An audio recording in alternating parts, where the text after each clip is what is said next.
ఎమోషన్‌తో చంపారు. Yes to the 100K challenge, and this is the episode 2 of posting consistently until we reach 100K. And ఈ ఎపిసోడ్‌లో మనం మూవీకి వెళ్దామా? లో బాగా టాక్ వచ్చిన మూవీ ఇది. అండ్ ఈ మూవీ ఫస్ట్ హాఫ్ మొత్తం కామెడీ అండ్ మంచి హైదరాబాదీ స్లాంగ్‌తో ప్యాక్ అయి ఉంటది.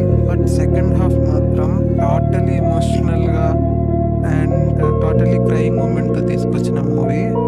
బట్ హీరోకి హీరో అండ్ కమెడియన్స్ చాలా బాగా కాంట్రిబ్యూట్ చేసిన మూవీ ఇది. But I like the movie very much. మోస్ట్‌గా సోలోగా వెళ్ళేదానికంట మూవీ మీరు ఫ్రెండ్స్‌తో వెళ్తేనే బాగా ఎంజాయ్ చేయగలరు. ఎందుకంటే ఫస్ట్ హాఫ్‌లో అయ్యే కామెడీ మాత్రం చాలా పీక్ లెవెల్‌లో ఉంటుంది అండ్ మీరు బాగా కనెక్ట్ అవుతారు and you are with your friends. And but second హాఫ్‌లో మాత్రం ఎక్స్‌పెక్ట్ చేయలేను. అండ్ డేని ఒక గుడ్ ఐస్ క్రీమ్‌తో ఎండ్ చేసాం. Bye guys.